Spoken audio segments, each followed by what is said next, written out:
Aleluya, gracias Señor.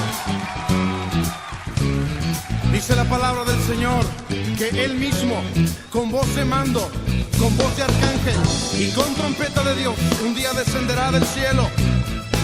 Vamos a declararlo en esta noche. Él vendrá con voz de mando. Con voz de mando y con trompeta de Dios. En los confines de la tierra se oirá la voz del Señor. Los muertos en Cristo de sus tumbas volverán, y los que vivimos en las nubes nos levantará el Señor. Y en una nube nos encontrarán, y todo ojo entonces le verá al Cordero inmolado, a Jesús el deseado. Le veremos tal cual es, en su gloria y su poder. Señor, anhelamos ese día cuando te veremos en tu gloria y tu poder. Con voz en mando y con trompeta de Dios, en los confines de la tierra se oirá la voz del Señor. Los muertos en Cristo de sus tumbas volverán, y los que vivimos en las nubes nos levantará el Señor. Y en una nube nos encontrará, y todo ojo entonces le verá al Cordero inmolado, a Jesús el deseado. Le veremos tal cual es, en su gloria y su poder. Y en una nube nos encontrarán, y todo ojo entonces le verán a Jesús el deseado. Le veremos tal cual es, en su gloria. Y en una nube nos encontrará, y todo ojo entonces le verá al Cordero inmolado, a Jesús el deseado. Le veremos tal cual es, en su gloria y su poder. Le veremos tal cual es, en su gloria y su poder. Le veremos tal cual es, en su gloria y su poder. Sí, Señor, esperamos ansiosamente ese día. Buenas noches, amigos, hermanos queridos de la Iglesia Bíblica Fundamental. A todos aquellos que nos ven a través de las redes sociales, también les queremos extender un caluroso saludo y darles las gracias por acompañarnos en este estudio de media semana. Hemos estado cubriendo temas escatológicos, hemos cubierto ya 3. Hablamos del Día del Señor, hablamos de las 69 semanas de Daniel, y en nuestra última sesión hablamos de la semana 70 de Daniel. La semana 70 de Daniel nos introdujo a otro tema escatológico, que es el rapto de la iglesia. Habíamos concluido que esa semana de 70 mencionada en el libro de Daniel se refiere a ese periodo de 7 años de tribulación, periodo que todavía está pendiente de cumplirse hasta que se acabe en la época o la era de la iglesia.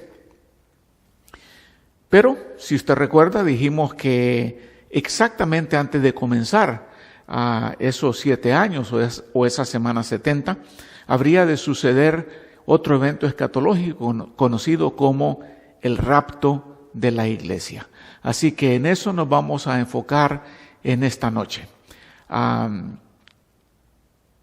Quisiera que me acompañara haciendo una oración y espero también que la música que escuchó al principio de la grabación también le prepare de alguna manera para poder ahondar en este tema. Así que vamos a orar.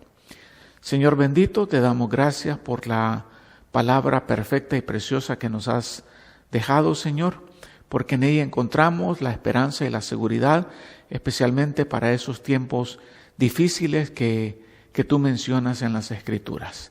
Pedimos que abras nuestro entendimiento y que prepares nuestro corazón para poder entender este evento del cual vamos a hablar. Te lo pedimos en el nombre de Jesús. Amén. Bueno, hablando del rapto, quizás lo primero que debemos de responder es a la pregunta, ¿qué es el rapto?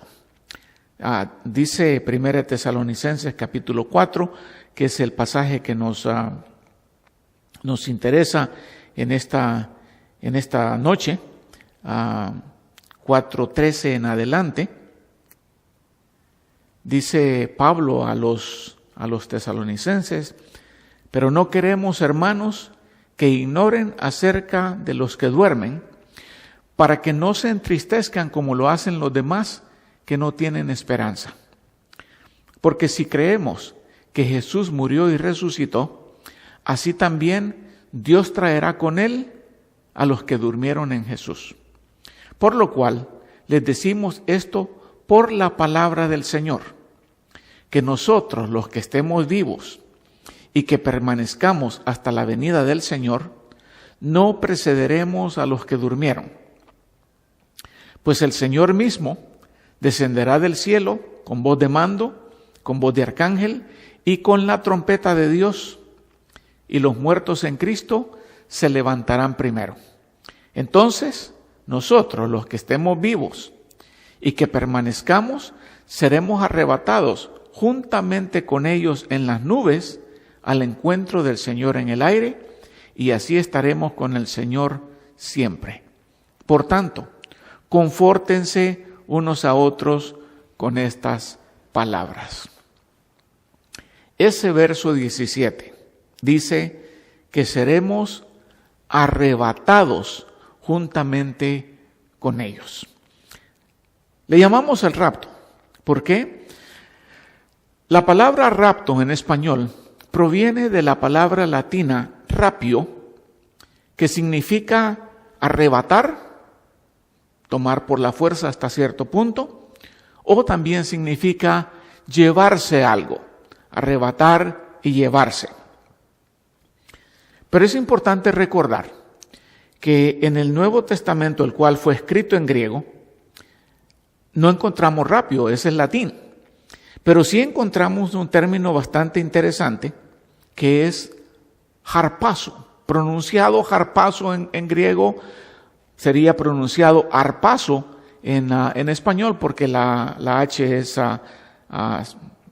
silenciosa o silente, pero arpazo o harpazo significa tomar o quitar por la fuerza con el propósito de remover y controlar. Voy a repetirlo. Tomar o quitar por la fuerza con el propósito de remover y controlar lo que se está quitando.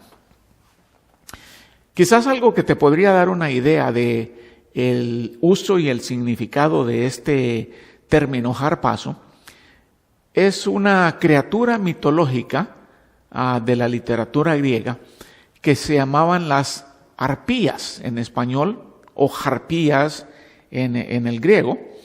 Y las arpías eran unos monstruos mitológicos que tenían cuerpo de ave de rapiña y rostro de mujer. Y esos monstruos, dice la literatura mitológica, que castigaban a los hombres arrebatándoles la comida de las manos para que sufrieran hambre. Entonces, mitológicamente hablando, estos eran seres que castigaban a los hombres arrebatándoles la comida. Eso te da la idea de la palabra harpazo, por eso se llamaban arpías. Cuando hablamos del rapto, o dicho en otras palabras, el arrebatamiento de la iglesia, estamos hablando de ese evento que todavía está por cumplirse, en el cual Dios va a sacar de este mundo, sacarlos completamente a los creyentes antes de que comience la semana 70 de Daniel o los 7 años de tribulación. Ahora, es muy importante recalcar que esto de el rapto antes del comienzo de la semana 70 es la posición dispensacionalista del rapto. Y en esa posición es la que nosotros los evangélicos mayormente nos identificamos. Hay algunos que creen que sucede a media tribulación, otros al final, pero la posición dispensacionalista cree que antes de que comience la semana, la iglesia es arrebatada, sacada de este mundo para que no tenga que pasar la tribulación. Otra pregunta que es importante de contestar, y esa es la que la gente muchas veces se hace: ¿cuándo va a suceder? ¿Cuándo sucederá el rapto? Bueno, en varias ocasiones el Señor Jesucristo habló de manera parabólica acerca de su regreso. Y esas palabras de Jesús, de cierto modo, nos dan la respuesta, tal vez no exactamente a cuándo, porque ya veremos que eso sería un error tratar de determinarlo, pero cuando Jesús habló de su regreso, Él le dijo a sus discípulos: por tanto, velen, porque no saben en qué día viene su Señor. Les dijo también, cuando habló paradójicamente o parabólicamente de que el día del Señor o la venida del Señor sucedería como ladrón en la noche. Y dice el Señor: por eso también ustedes estén preparados, porque a la hora que no piensan, vendrá el Hijo del Hombre. Ahora, Pablo está escribiendo a los tesalonicenses en el pasaje que leímos, y el mismo Pablo les dice en el siguiente capítulo: pues ustedes mismos saben perfectamente que el día del Señor vendrá así como un ladrón en la noche. Los ladrones no avisan cuándo vendrán. Los ladrones buscan tomar desprevenidas a las personas. Entonces, en base a estos 3 versos, es lógico concluir que es un gran error el pretender determinar el día o la hora en que Jesús regresará. No lo sabemos. Nuestra responsabilidad es estar preparados. Pero eso no cambia que hay algunos versos que indican que sucederá antes de la tribulación. Ahora, como no sabemos cuándo será la tribulación, no podemos saber cuándo será el rapto. Entre esos versos, uno de ellos describe proféticamente un tiempo de angustia que vendrá sobre Israel. Jeremías fue precisamente el profeta que habló de ese tiempo de tribulación. Y Jeremías dice: ay, porque grande es aquel día, no hay otro semejante a él. O sea, va a ser un día diferente. Y no está hablando de un día, sino de un periodo de tiempo. Es tiempo de angustia para Jacob. Jacob es representativo de Israel, mas de ella será librado. En aquel día, declara el Señor de los ejércitos, quebraré el yugo de su cuello, romperé sus coyundas, y extranjeros no lo esclavizarán más, sino que servirán al Señor su Dios y a David su rey, a quien yo levantaré para ellos.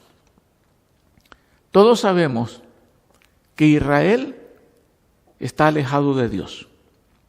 Israel no está sirviendo al Dios vivo. Sabemos que el Señor no está reinando sobre ellos. Y aquí menciona a David. David estaba muerto desde hacía muchísimos años. Se está refiriendo al descendiente de David, que es nuestro Señor Jesucristo. O sea que va a haber un día en que Israel se someterá al descendiente de David, su rey, después de ese tiempo de angustia. Y hay otro pasaje donde se describe no la protección de Israel, sino la protección de la iglesia durante el tiempo de angustia. Cuando Juan el apóstol escribe a las 7 iglesias de Asia, en su mensaje a la iglesia de Filadelfia, que es considerada la iglesia fiel de ese tiempo o la iglesia fiel a través de las edades, en el libro de Apocalipsis, el Señor menciona también un tiempo de prueba, pero hay una promesa de que Él va a proteger o guardar a la iglesia durante ese tiempo de prueba que habrá de venir. Y les dice: porque has guardado la palabra de mi perseverancia, yo también te guardaré de la hora de la prueba, esa hora que está por venir sobre todo el mundo, para poner a prueba a los que habitan sobre la tierra. Vengo pronto. Retén lo que tienes para que nadie tome tu corona. Y aquí podemos ver que ese vengo pronto tiene relación con esa hora de prueba. Y tenemos que entender o deducir de este pasaje que todavía el mundo no ha visto un tiempo de prueba que sea sobre todo el mundo. Y aquí dice que está por venir sobre todo el mundo para poner a prueba a los habitantes.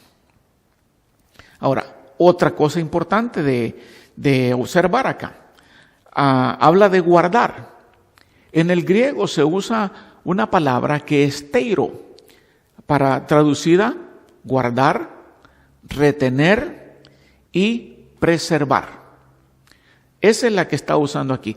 Yo te voy a preservar, yo te voy a guardar o yo te voy a retener de la hora de prueba. Ahora, algunos creen que la iglesia permanecerá en la tierra durante la tribulación y que Dios la va a proteger durante ese tiempo y que antes de que comience la gran tribulación, el Señor la va a arrebatar. Recordemos que cuando hablamos de la semana 70, estábamos hablando de 2 periodos de 3 años y medio. Los primeros 3,5 años serían tiempo de tribulación y los siguientes 3 años y medio sería la gran tribulación. Entonces algunos creen que Dios la va a arrebatar antes de la gran tribulación y que la va a proteger durante la tribulación.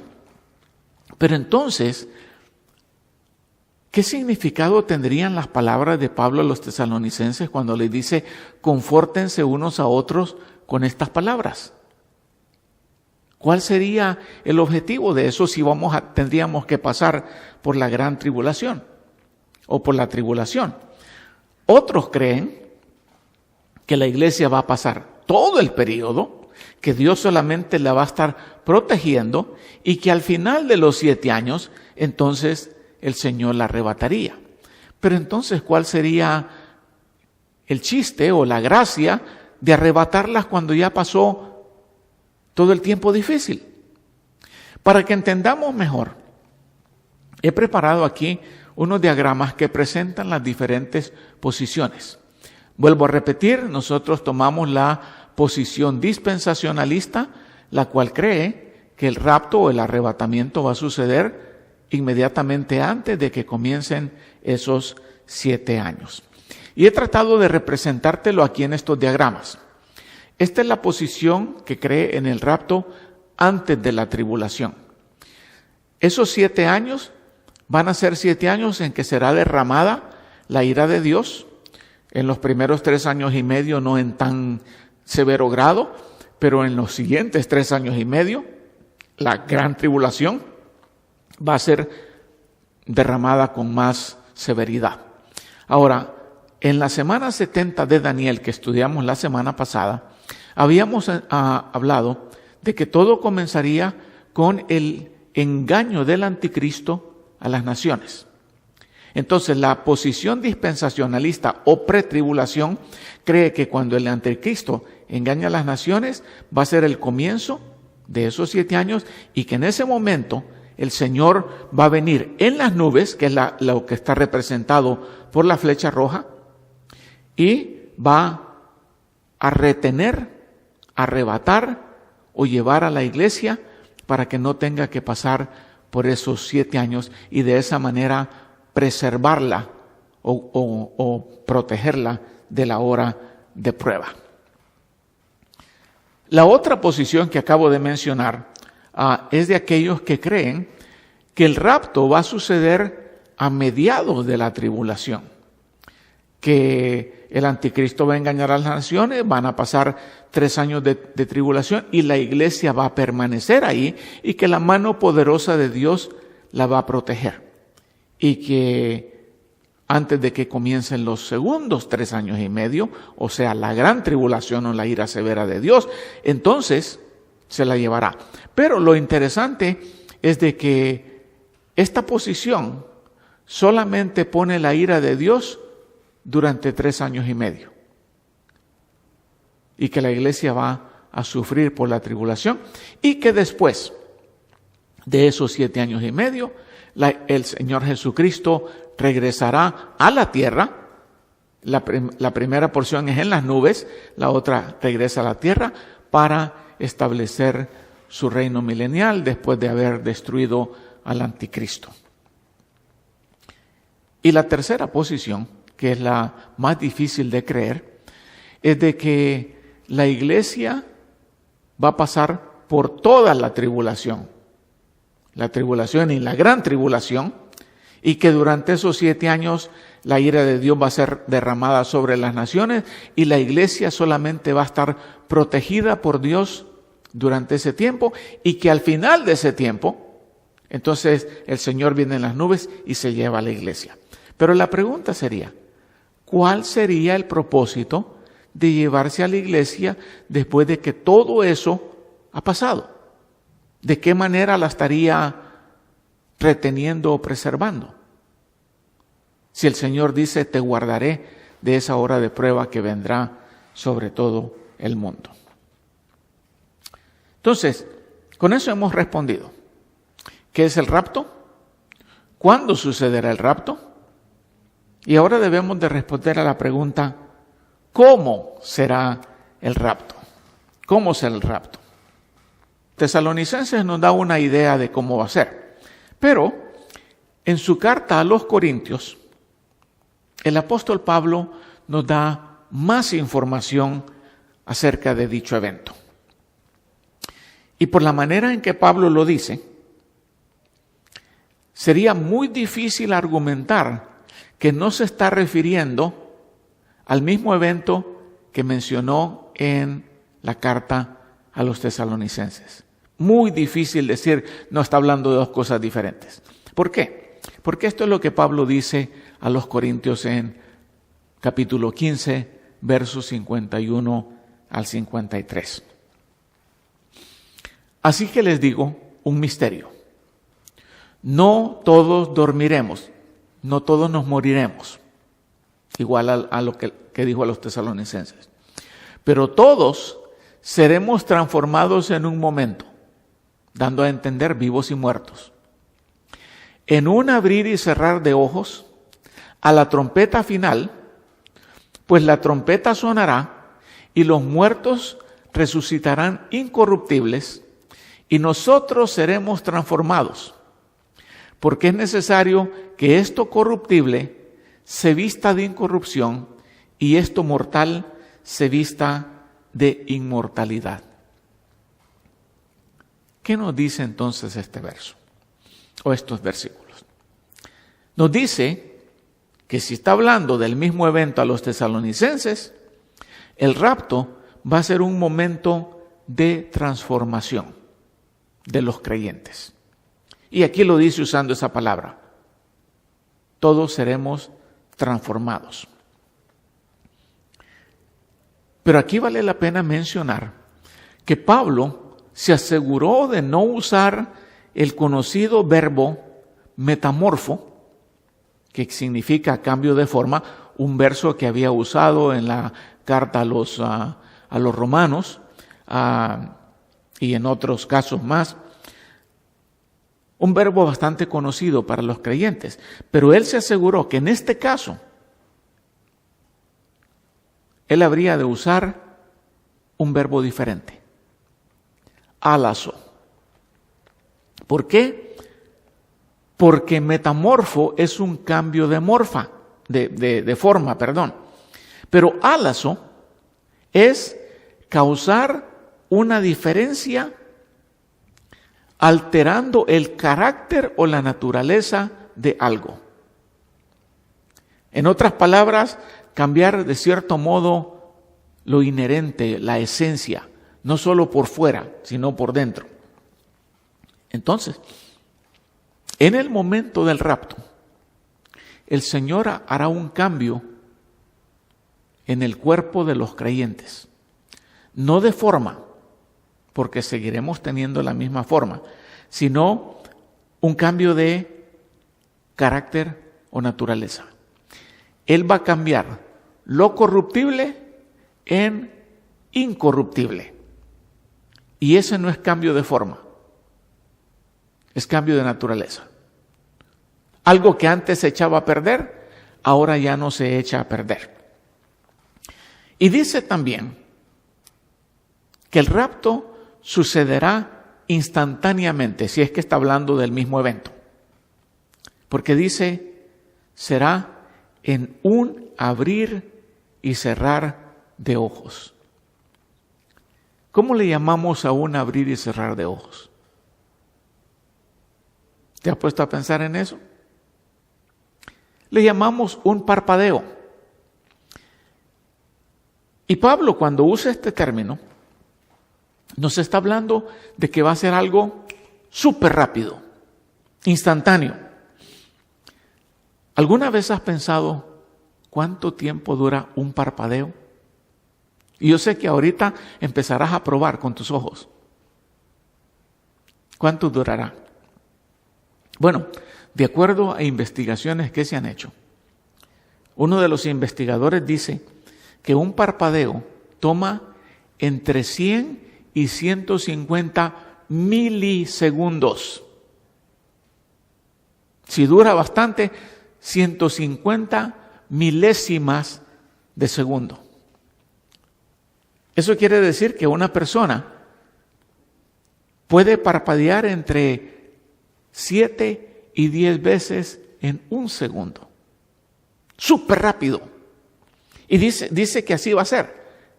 Este evento va a suceder en un abrir y cerrar de ojos. Inmediato el cambio. Menciona también, al igual que lo que leímos en Tesalonicenses, que va a suceder al llamado de la trompeta. Y Tesalonicenses dice, y con la trompeta de Dios. Primera de Corintios dice, a la trompeta final, pues la trompeta sonará. Ahora, ¿significa esto necesariamente que oiremos el sonido de una trompeta? ¿O estará usándolo de manera metafórica? Hay una figura detrás de eso. Detrás de esa expresión sonará la trompeta. Y eso es el uso del famoso shofar. El shofar era una trompeta, o es una trompeta, hecha del cuerno de un carnero. ¿Ves que los carneros tienen unos grandes cuernos? Pues le abrían un agujero a en la punta, y cuando lo cortaban ya quedaba un agujero, lo adaptaban y con eso hacían una trompeta.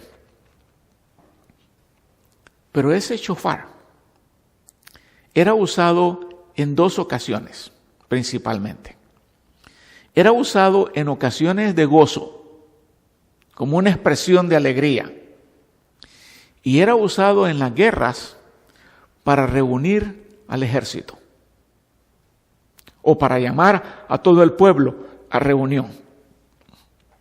Un ejemplo de ello lo encontramos en el libro de los Jueces, un ejemplo del uso del shofar, cuando dice que el Espíritu del Señor vino sobre Gedeón y éste tocó la trompeta y los de Abiezer, o sea, los hombres de la familia de Abiezer, se juntaron para seguirlo, o sea, respondieron al llamado de la trompeta.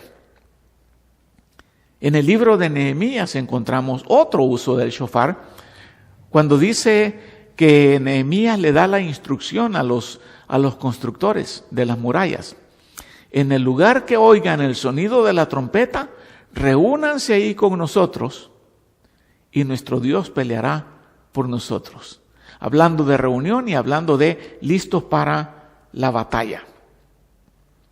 En otras palabras, cuando aquí dice que sonará la trompeta en el rapto, podemos entenderlo como Dios llamando a su pueblo. No necesariamente que y solo los creyentes lo van a escuchar. Aunque hace poco salieron unas noticias diciendo que se oían sonidos de trompeta en varios países y que qué significaba. No sé cuál es la explicación que dieron, pero quizás querían insinuar que se refería a esto. Dice también que ese evento sucederá no solamente instantáneamente, no solamente de transformación al llamado de la trompeta, sino que dice también con voz de mando, con voz de arcángel. Esta porción es difícil de interpretar, porque no sabemos si se está refiriendo a la voz de Cristo o se estará refiriendo a la voz de un arcángel o a la voz de varios arcángeles. Y a eso hay que recordar que los arcángeles, como seres espirituales, no tienen sonidos vocales. Cuando se manifestaban a los hombres tenían que tomar forma de hombre para poder hablar con los hombres. Entonces, no sabemos a qué se refiere, pero por lo menos podemos observar las palabras que se usan en esa expresión. Con voz de mando. En el original, esta es una sola palabra, keleusma, que significa un llamado de mando, como el llamado que hace un comandante a su ejército. Un llamado de mando. Con voz de arcángel, dice. Y aquí sí hay dos palabras usadas. Una es el típico fonei, que quiere significar causar sonido, y arcángelos o arcángelo, que es arcángel. Ahora, ¿cómo relacionamos esto? En una ocasión, el Señor Jesucristo habló de que Él enviaría a sus ángeles a recoger a los suyos. Y dice en Mateo capítulo 24, hablando de ese día, entonces aparecerá en el cielo la señal del Hijo del Hombre. Observa, aparecerá en el cielo. No dice descenderá a la tierra. Podría ser, pero no dice eso. Aparecerá en el cielo la señal del Hijo del Hombre, y toda la tribu de la tierra harán duelo, y verán al Hijo del Hombre que viene sobre las nubes del cielo con poder y gran gloria. Y Él enviará a sus ángeles con una gran trompeta, y reunirán a sus escogidos de los cuatro vientos, desde un extremo de los cielos hasta el otro. ¿Qué nos recalca este verso? Que no es el tiempo de recogerlos a todos, a toda la humanidad. Es el tiempo de recoger a los escogidos, lo cual va muy de la mano con lo que está diciendo Pablo en Tesalonicenses. Los muertos resucitarán, los muertos en Cristo, y nosotros, los que estemos vivos, seremos arrebatados. No habla de los demás. No habla de los que no tienen esperanza. Y esto va, como digo, muy de la mano con lo que el Señor Jesucristo dijo. Por eso habla de con voz de mando y con voz de arcángel. Quizás dando a entender, voy a enviar a mis ángeles a recoger a mi pueblo.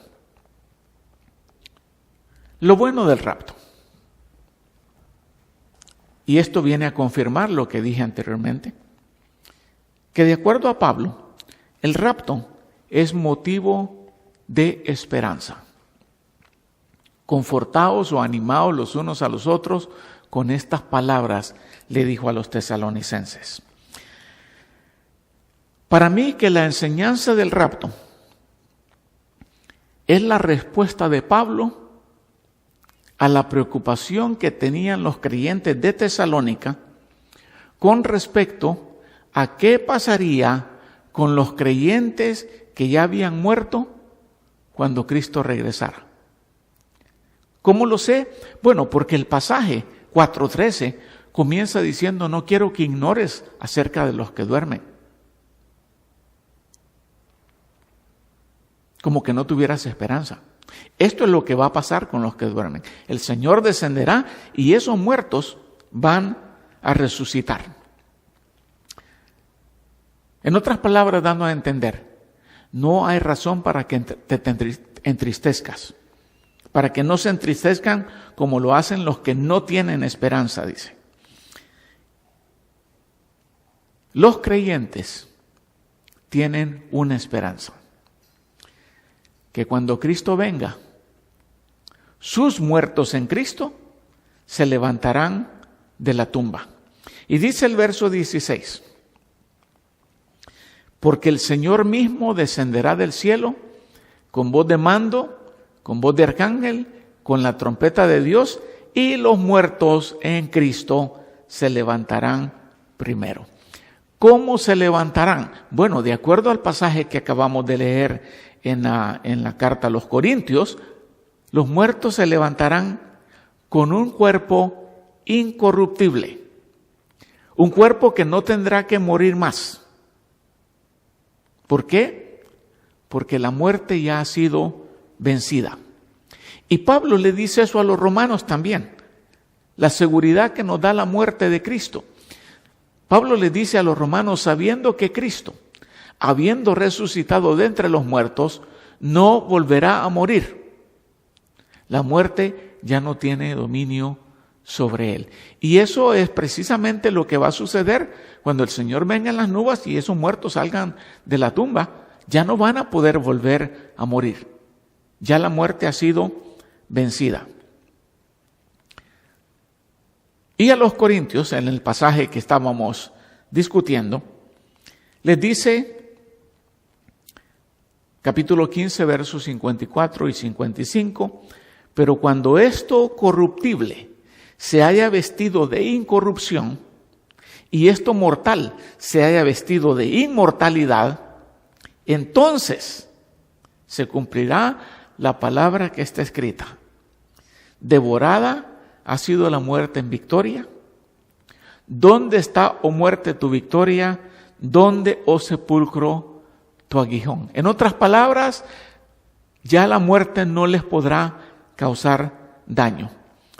Y eso trae esperanza al creyente.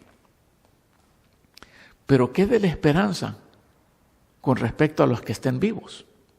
También, porque en el verso 17 a los tesalonicenses les dice: entonces nosotros, los que estemos vivos y permanezcamos, seremos arrebatados juntamente con los que han resucitado en las nubes al encuentro del Señor en el aire.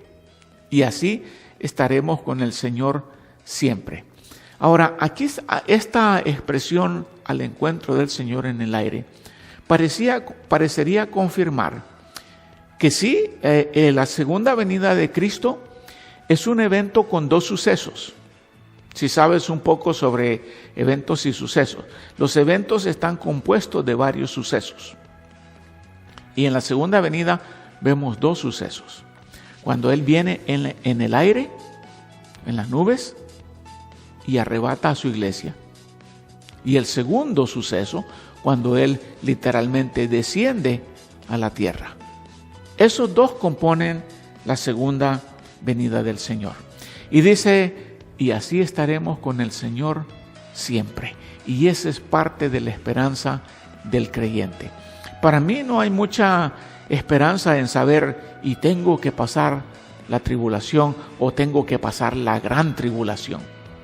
Para mí hay más esperanza en creer que el Señor me sacará de este mundo, ya sea muerto o vivo, antes de que comience el derramamiento de la ira de Dios sobre este mundo incrédulo.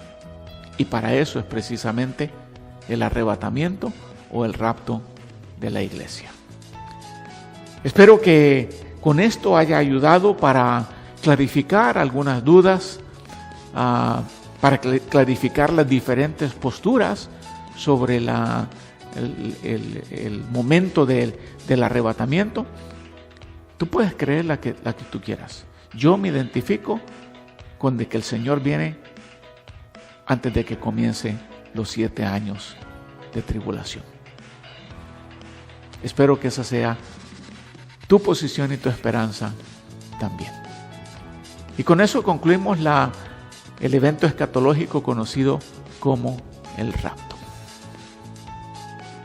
¿Tienes necesidad de oración? Escríbenos a través de las redes sociales. ¿Tienes preguntas? También las puedes hacer y de alguna manera trataremos de respondértelas y orar por ti. Espero que pases buenas noches. Nos vemos el próximo miércoles o el próximo domingo. Hasta luego.